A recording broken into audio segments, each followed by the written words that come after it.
Broadcasting from the commodity capital of the world, Zurich, Switzerland, this is Insider's Guide to Energy.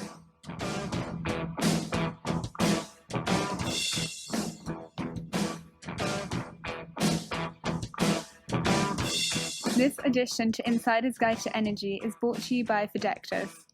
Go to www.fidectis.com for more information.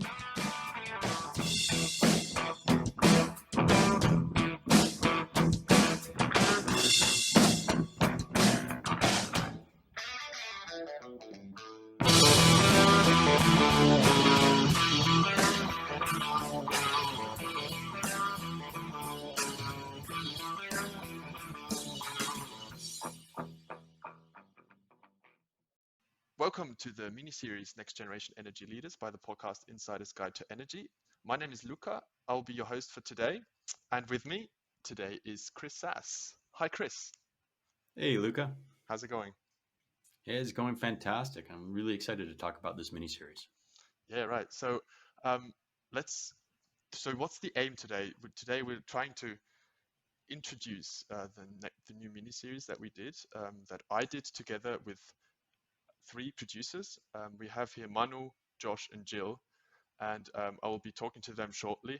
But first, Chris, tell me a little bit, how did that whole idea, how did we develop that? I would like to hear it from you as the main host of this podcast. Yeah, absolutely. So I think what's interesting is I look around the videos on the screen, is nobody has gray hair on this video, right? And we're talking about future leaders. And when I first met you and brought you onto Insider's Guide as a producer of the main show, what I really loved was the enthusiasm you had in the discovery of all the things about energy.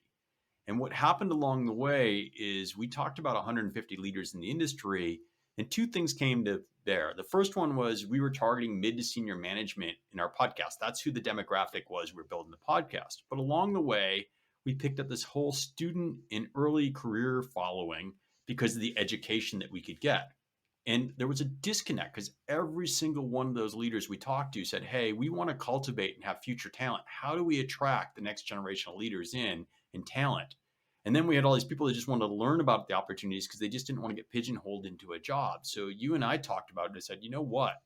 Wouldn't it be cool if we started a mini series? And I think I was inspired by a solar car race team in Australia. I said, I watched this Netflix series. And I said, Luca, we need to do something like this.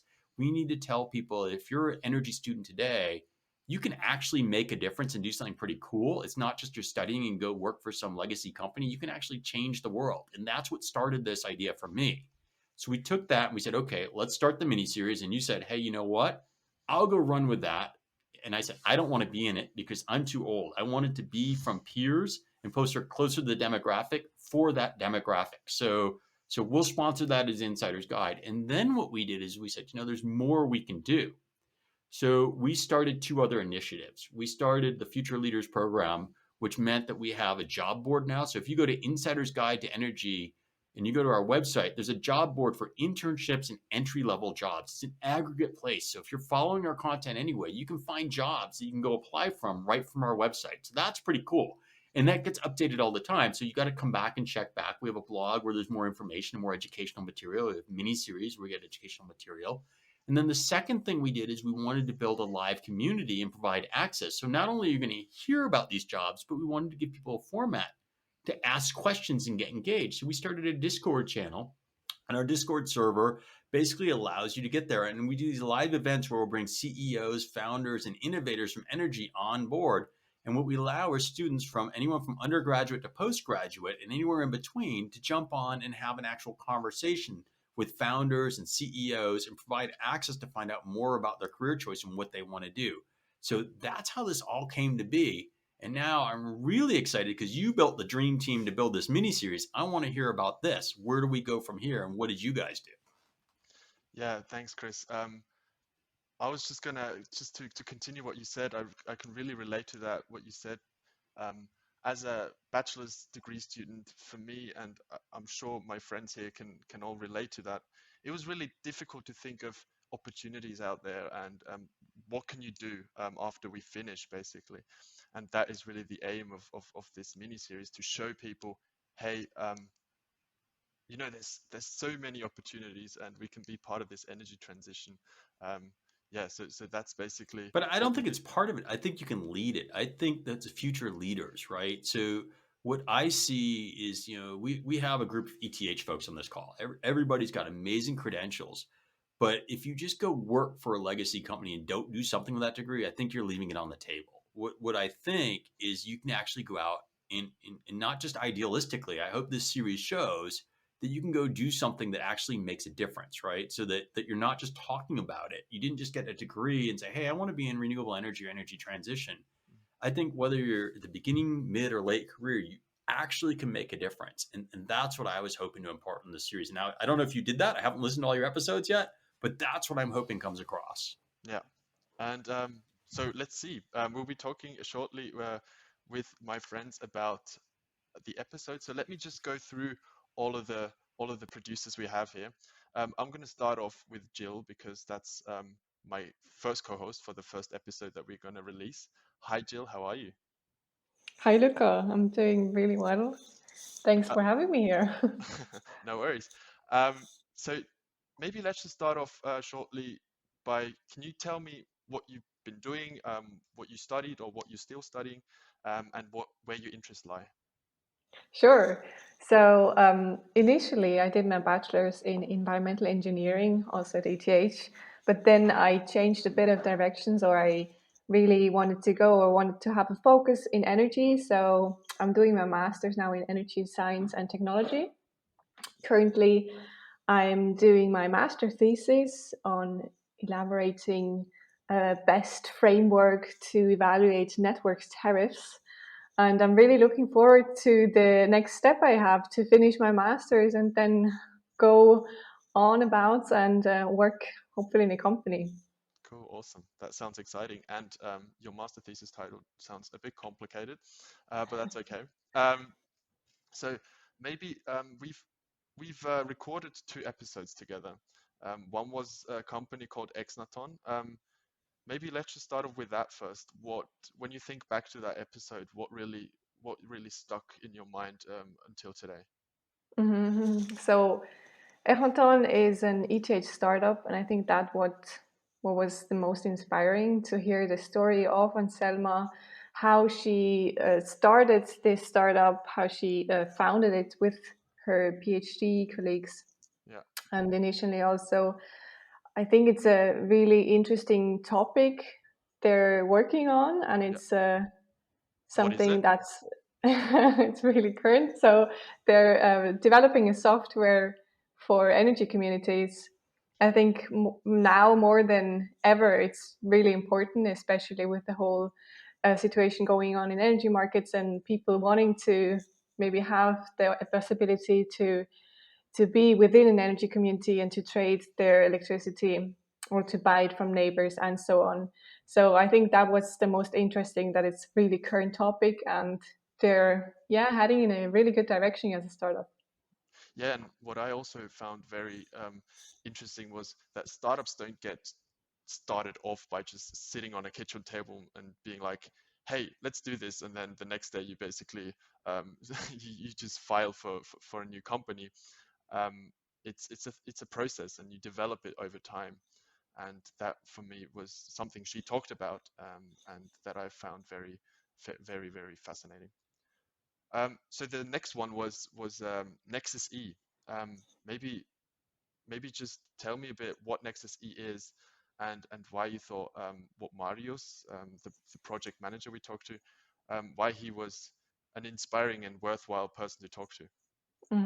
So Nexus E is an integrated energy modeling system, Yeah, and it's also based off of different institutes from ETH Zurich. I think the most striking thing for me was that there's several institutes involved within this project. So it's not just one, like being very focused on, for example, grid issues, but they're also looking at things of economics and so many different things that's been going on. So it's a really a holistic view or holistic approach they're doing. okay. I think that was the most striking for me, but also his experience. So Marius's experience to get into that role of project manager, but also doing like some postdoc research next to it. Just, yeah, I guess to hear from him his interactions with all the different persons involved. Yeah, That was really interesting for me. awesome. Thank you for this. I hope everyone that listens to this is already as excited as I am. Is there anything else you'd like to share once that you took away from these episodes?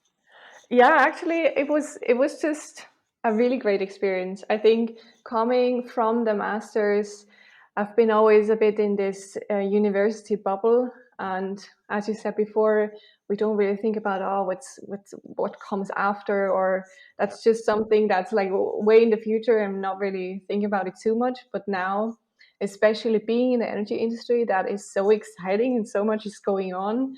I feel like this opportunity to talk to so many different people from the industry showed me how much is out there to actually do and be a part of or be the leader of. Okay, cool. Nice to see that you took something away from this as well. Thank you, Jill. I'm going to go on with Manu.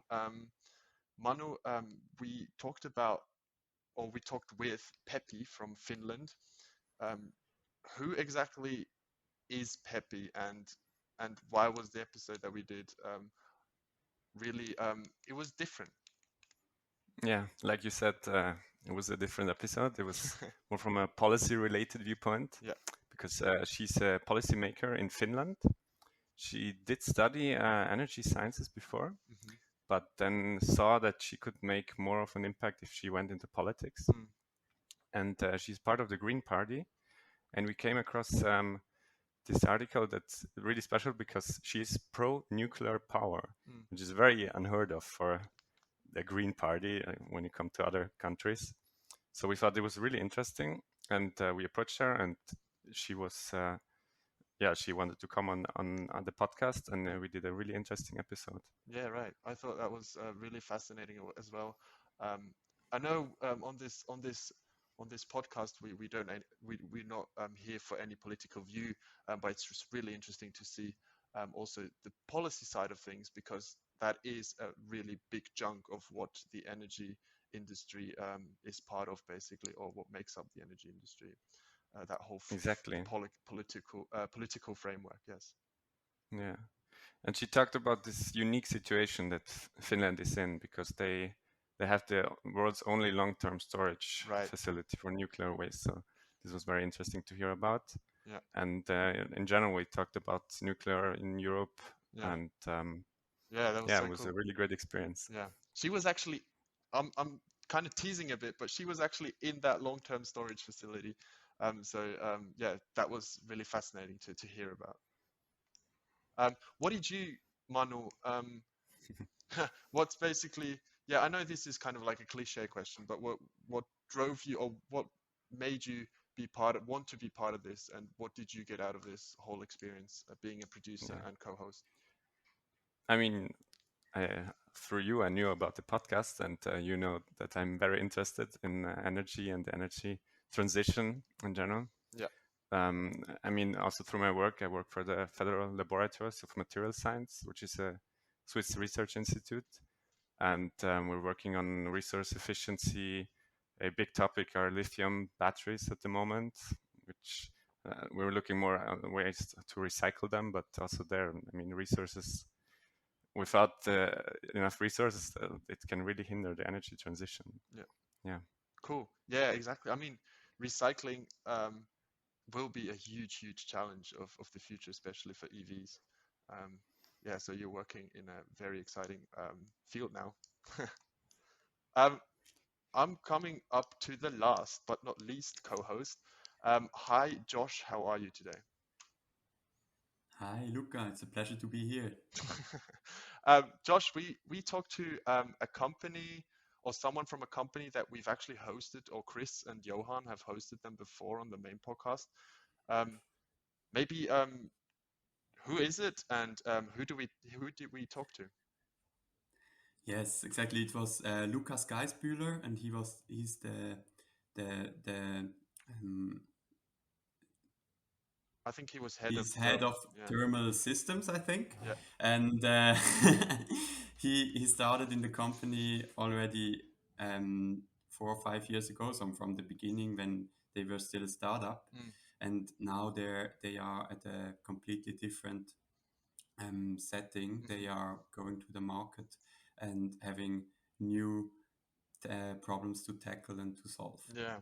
Yes. What I really liked about that, they already have partnerships with huge companies. They partnered up with Cemex, I think, so they're making like solar cement, or solar clicker is what it's called, I think. And they're also planning to produce drop-in fuel for so Swiss Airlines, which is part of Lufthansa from Germany. And yeah, so they're actually scaling right now. So that was really interesting. What did you really were there things that Lucas said that really struck you, and found that really that you can still remember what he said? Yeah, so first of all, I think what really I found really, really interesting about Lucas was that he's like in the heart, he's a real scientist. Yes. And I think that's something that you really feel when you talk to him and when you hear him talking about his technology, about his about his thermal storage. Yes. You can really feel this ambition, and that was really interesting to see. And also, yeah, Yeah. that's I found it very special. So, and on the other hand, Yeah. Lucas is this scientist, but now he's in a completely different role. He Exactly. Yes. needs to tackle also management exercises and so on. But in the heart, he just wants to do science, Mm. and not maybe not the management exercise, Mm. and like to kind of feel that and see that that was really interesting. And also, what I find really interesting about Synhelion is that they are, as you said before, working in bringing solutions to the market in different fields. Because what they basically do is they use concentrated solar power Mm. and have really high heat Mm. temperatures which they are working with and making essentially, as you already said, fuels with it. Yes. So they have a really interesting technology um, for future for the future change of the energy system. Yes. Yeah. So maybe Josh, to finish off, maybe tell the audience also, because you work in a really exciting company. You're a recent graduate. How did that happen for you? Yes, actually, I started a bit earlier. Like I used to study environmental science 3 years ago, and I did my master's, and there I focused on renewable energies and in sustainable energy use. So then after studying, I started working in a company called Energiezukunft Schweiz, with at that time about 30 employees. And now we are also growing very fast, and now 3 years later, so we are 130 people and all over Europe, so a very interesting company to work there and to be part of. And we work mainly, we are a consultancy for real estate Yeah. investors, and we work with them together to decarbonize the building portfolios which they have. That sounds so exciting. So Chris, sounds cool, doesn't it? Can't hear you. I said it sounds really cool. Sounds exciting. Yeah. So I've actually talked to 3 more people myself without a co-host. Um, Are you to allowed be to do that? to be honest, I forgot. I forgot. We had a third one with Jill, and I actually planned to do it myself, and she spontaneously said, "Hey, I can be on the call as well. Let me co-host this as well." So I'm going back to Jill. Jill, maybe tell me a bit about Vern and where they're from and what they do. And sorry for Yes, forgetting sure. it. No worries, no worries. I mean, it was your call from the beginning.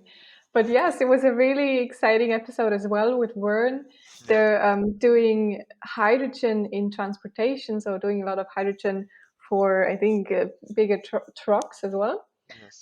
They're originally from the US, and it was just a really interesting call for me as well because it's not my field of expertise. But just to hear how hydrogen can be a part of the whole energy transition, especially in transportation, was good, very exciting thing to be on. Yeah, yeah. I mean, they are really interesting. Hydrogen being a very hot topic right now, and much discussed everywhere at the moment. Chris, I would So I got a question for your guests, your go for panel, it. or your hosts. So, having volunteered your time to produce this miniseries, to share it with your peers and friends and colleagues, um, did you think you got something out of it? Do you feel better for having done it? Was the experience personally rewarding? If I might start. So sure, obviously I got something out of it, especially being able to talk to so many different people from the industry and gaining a bit of insight on what they're doing and what I think the real world is up to at the moment. And just to be able to have those connections and do a bit of networking.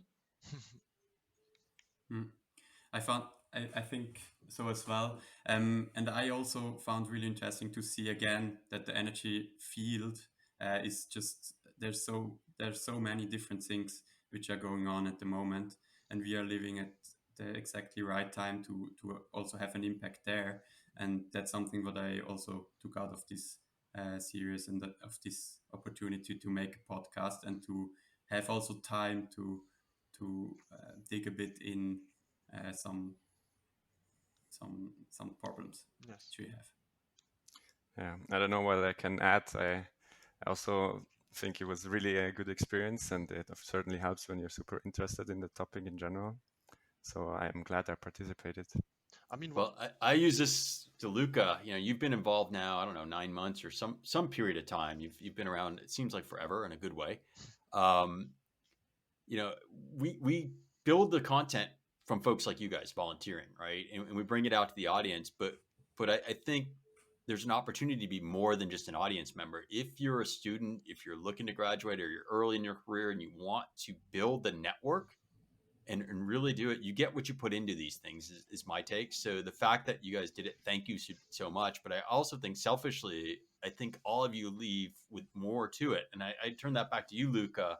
You've been a part of our main show. You now have had a mini series. What do you say to somebody that's out there that is passionate about energy and they may not know what they want to do? Like, what would they do to get involved here? yeah, you're absolutely right.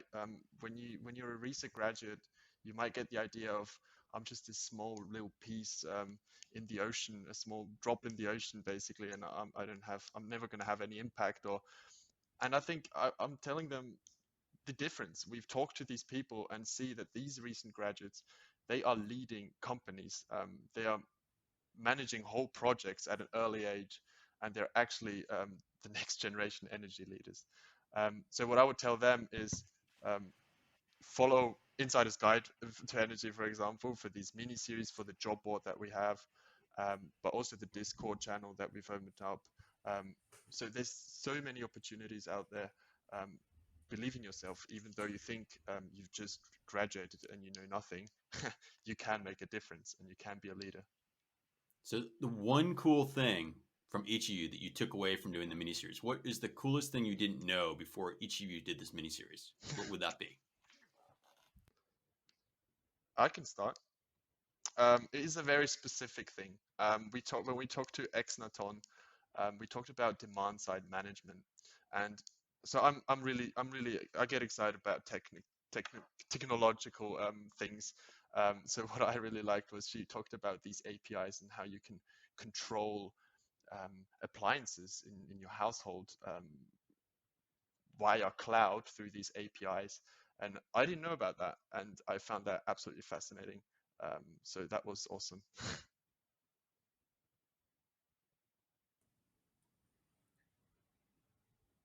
For me, it was the journey which Sinhelion went through from being scientists to becoming a company. And with a lot of people which want to invest their money into them and believe in their technology to solve some problems which we need to solve in the future.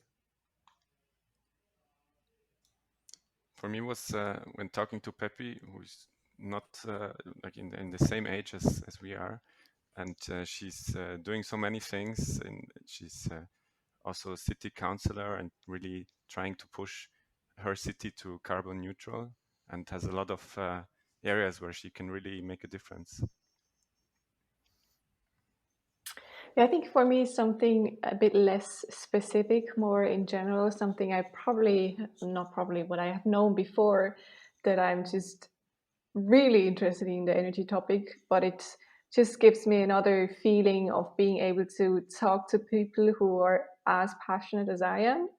And I think I've known that before, but it just showed me so much more doing the podcast and being able to talk to those people. And just, yeah, I'm full of energy by the end of this episode. Awesome. So Luca, from the main podcast from Insider's Guide, we thank all of you for contributing. I think that the content will be amazing. I hope our audience enjoys it as much as you did making it. And there is room on the podcast for those of you that want to have those kind of experience. Just direct message me, join our Discord channel and find out how to get engaged, because there's plenty of room in that discussion. And there are a lot of people that are passionate about energy. So Luca, I turn it back to you. This has been fun. Yes, thank you, Chris. And I thank my co-hosts for this journey. You guys are so passionate. You've been driving this for me as well. I couldn't have done it. It's a cliche to say, but I couldn't have done it without you. So thank you. And for our audience, I hope this has been worthwhile to listen to. Hope to talk to you soon. And remember to like and subscribe. And I'm handing it over to the main podcast now. Goodbye.